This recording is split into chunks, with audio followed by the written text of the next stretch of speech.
قیامت کب آئے گی؟ اور یہ آخری سوال تھا ان کا.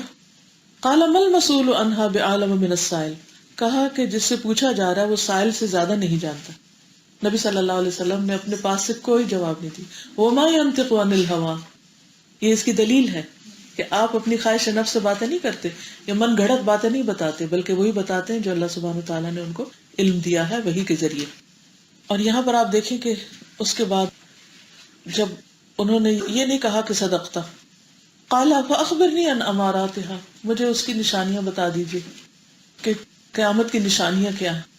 قال ان تلد الامة ربتها وان ترى الحفاة العراة العالة رعاء الشاة يتطاولون في البنيان ثم انطلق. بس اس کے بعد اس نے کچھ نہیں کہا اور چلا گیا.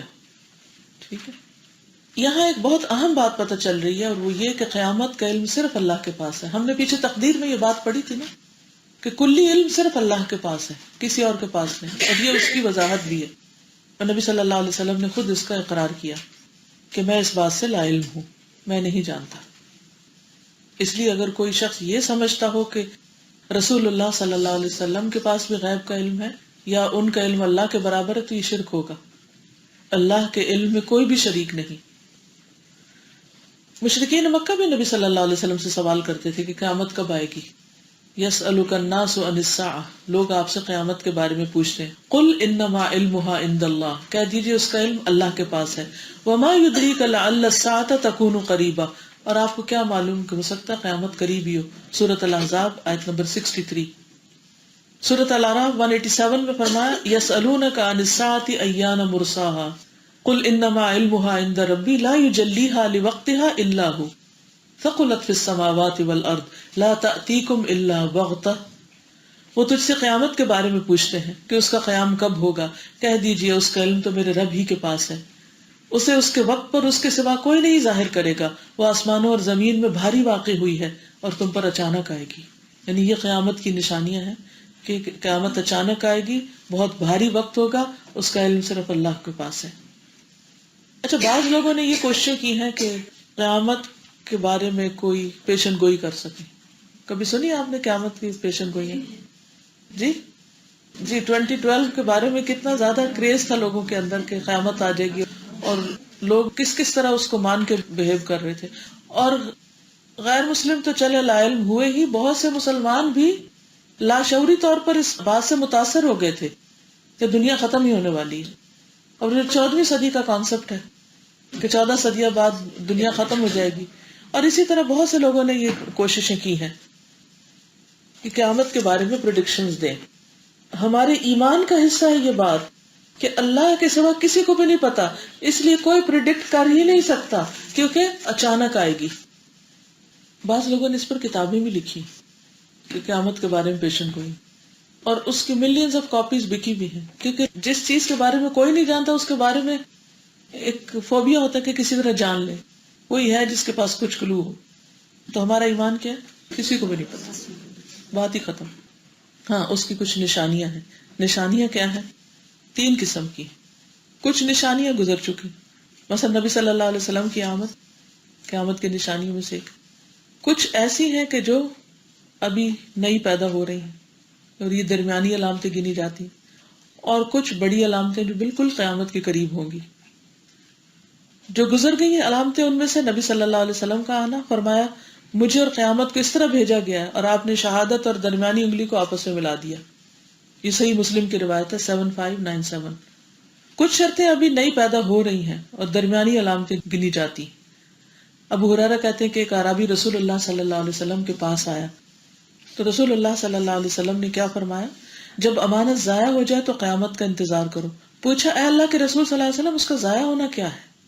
فرمایا جب کام نااہل کے سپرد کر دیا جائے تو قیامت کا انتظار کرو. یہ قیامت کی نشانیوں میں سے ایک نشانی. ٹھیک ہے. تیسری چیز، بڑی بڑی نشانیاں جو قیامت کے قریب ظاہر ہوں گی. حذیفہ کہتے ہیں کہ نبی صلی اللہ علیہ وسلم ہمارے پاس تشریف لائے اور ہم باہم گفتگو کر رہے تھے تو آپ نے فرمایا تم کس بات کا تذکرہ کر رہے ہو؟ انہوں نے کہا ہم قیامت کا تذکرہ کر رہے ہیں. آپ نے فرمایا وہ ہرگز قائم نہ ہوگی یہاں تک کہ تم اس سے پہلے 10 علامتیں نہ دیکھ لو.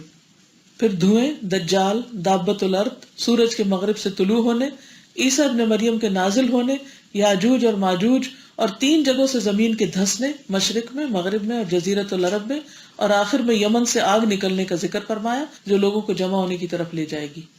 تو یہ بڑی بڑی علامتیں ہیں، جب یہ ہوں گی تو انتہائی قریب ہوگی قیامت۔ پھر بھی دن اور ڈیٹ اور تاریخ کسی کو نہیں پتا۔ لیکن یہاں حدیث جبریل میں کون سی علامتیں بتائی گئی ہیں؟ ان تلد الامۃ ربتها، نمبر 1 کہ لونڈی اپنی مالکن کو جنم دے گی، لونڈی مالکہ کو جنم دے گی۔ اس کا مطلب کیا بتایا گیا؟ اس کا مطلب یہ بتایا گیا کہ عورت جس لڑکی کو جنم دے گی وہ بیٹی بڑے ہو کر ماں کے اوپر حکمرانی کرنے لگی، اس کو ڈکٹیٹ کرنے لگے گی، یعنی ینگر جنریشن اولڈر جنریشن پر حاوی ہو جائے گی۔ یہ اس کا سمپل اور عام معنی ہے۔ آج کل بچے کیا کرتے ہیں؟ ہر دوسری ماں سے پوچھے ان کے ٹین ایج بچے بچیاں کیا کرتے ہیں؟ وہ بچے ان کے کنٹرول میں ہیں یا ماں باپ ان کے کنٹرول میں ہیں؟ کون کس کو چلا رہا ہے؟ کیونکہ بچے جب 4 لفظ پڑھ لکھ جاتے ہیں تو وہ سمجھتے ہیں کہ ہم زیادہ برینی، ہم زیادہ عقل مند ہیں، اور جو ہم کہتے ہیں وہ صحیح ہے اور ہمارے ماں باپ بے وقوف ہیں۔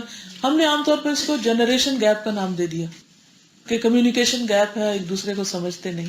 ورنہ بات یہ ہے کہ پیدا کس نے کیا تھا، تکلیفیں کس نے اٹھائی، الف با کس نے سکھائی، بولنا کس نے سکھایا، سب کچھ تو ماں نے کیا۔ اور جب بولنا آ گیا تو ماں کو بے وقوف سمجھنے لگے بچے، یہ تو کچھ جانتی نہیں۔ ایک معنی یہ کیا گیا۔ دوسرا یہ معنی بھی کیا گیا ہے کہ ایسا وقت آ جائے گا جب غلاموں کی اولاد حکومت کرنے لگے گی، غلاموں کی اولادیں حاکم بن جائیں گے۔ مصر میں بھی خاندان غلامہ تھا نا، اور اس کے علاوہ بھی تاریخ میں بہت سے غلام جو ہیں وہ بڑے بڑے عہدوں پر پہنچے۔ اصل بات یہ ہے کہ جب نبی صلی اللہ علیہ وسلم دنیا میں تشریف لے آئے تو ایک طرح سے آپ کے ظہور کے ساتھ ہی علامتیں شروع ہو گئی، ایک کے بعد ایک، ٹھیک ہے نا؟ تو کچھ چھوٹی علامتیں تھیں اور کچھ بڑی ہوں گی۔ Is it clear? نبی صلی اللہ علیہ وسلم کا اپنا وجود ایک نشانی تھا قیامت کے آنے کی۔ پھر آپ کے جانے کے بعد ان پچھلے 1400-1500 سال میں مختلف چھوٹی چھوٹی علامتیں نظر آ رہی ہیں، اور وقت گزرنے کے ساتھ ساتھ کچھ اور سنگین علامتیں بھی نظر آنا شروع ہو گئی۔ اور اس حدیث میں خاص طور پر جو پہلی بات ہے، اس میں حالات کی تیز تبدیلی، انفارمیشن کا پھیل جانا، اور ہر چیز کا ایکسپوجر جو ہو گیا ہے، اس میں جو عمر میں چھوٹے ہیں، تجربے میں چھوٹے ہیں، ان کے لائف سٹائل میں جو تبدیلی آئی ہے، جو سوچ میں تبدیلی آئی، وہ بہت تیز آئی ہے۔ پہلے بڑوں اور بچوں کا اتنا گیپ نہیں ہوتا تھا ذہنی طور پر جتنا اب ہو گیا ہے، الٹ گیا ہے معاملہ ایک طرح سے۔ اب مثلاً آپ اپنے بچوں سے کچھ بھی چھپا نہیں سکتے۔ پہلے ماں باپ کہتے تھے بچے یوں پیدا ہوتے ہیں، وہ پیدا ہوتے ہیں۔ اب آپ دیکھیں کہ پرائمری اسکولوں میں بچوں کو سب کچھ پتا ہوتا ہے، سب کچھ بتا دیے جاتے ہیں۔ آپ انہیں کیا بتائیں؟ نرسری میں بتا دیا جاتا ہے، ان کو کیا بات چھپائیں گے آپ ان سے؟ ذرا سے بڑے ہوتے ہیں، وہ آپ سے کوئی سوال کرتے ہیں، اگر آپ ان کو اپنی مرضی کا جواب دے، جا کے نیٹ سے، گوگل سے، کتابوں سے، ادھر ادھر سے، لوگوں سے ڈھونڈ لیتے ہیں، اور وہ آپ کی رائے کو مسترد کر دیتے ہیں، ٹھیک ہے نا؟ تو حالات کی تیز تبدیلی کی طرف اشارہ ہے ایک طرح سے۔ دوسری چیز، دوسری علامت، وَأَن تَرَى الْحُفَاةَ الْعُرَاةَ الْعَالَةَ، تم دیکھو گے کہ جو حفات، جن کے جوتے نہ ہوں، ننگے پاؤں، عورات جن کے کپڑے نہ ہوں کہ جو کپڑا ان کے لیے کافی ہو ڈھکنے کے لیے، یعنی پٹے پرانے یا چھوٹے، یا ہوتا نا جو غریب لوگ ہوتے ہیں ان کو بعض اوقات تو ان کے سائز کا کپڑا نہیں ملتا کیونکہ وہ دوسروں کے اترن پہن رہے ہوتے ہیں، یا اتنے پیسے نہیں ہوتے کہ پورے کپڑے بنا سکیں، یا ناکافی قسم کے کپڑے، تو عورات ایسے لوگ۔ العالیٰ جن کے پاس کچھ نہیں کہ وہ کچھ کھا سکیں، یا گھر نہیں، یا رہنے کی جگہ نہیں، یعنی بس ایسے ہی وہ صحرا نشین لوگ ہیں یا غریب لوگ ہیں کہ جن کی بیسک نیڈز اور نیسیسٹیز بھی پوری نہیں ہوتی۔ ان کا حال کیا ہوا؟ اب ان کے پاس اتنی دولت آ گئی، اچانک ایسی حالات میں تبدیلی آئی کہ یہ بڑی بڑی عمارتیں بنانے میں ایک دوسرے کا مقابلہ کرنے لگے۔ آپ جا کے دیکھیں مڈل ایسٹ میں، بعض اوقات آپ حیران ہوں گے کہ یعنی خالی پڑی ہیں بلڈنگز، یہ تو میرے اپنے آنکھوں کی دیکھی چیز ہے نا، خالی پڑی ہیں، اور اتنی تعمیر، اور ایک سے ایک بلند عمارت کا مقابلہ ہو رہا ہے۔ اور یہ سب کچھ کون بنا رہا ہے؟ کن کی طرف سے؟ ان لوگوں کی طرف سے جن کے پاس 1 سینچری پیچھے آپ چلے جائیں تو حالات بالکل کچھ اور تھے۔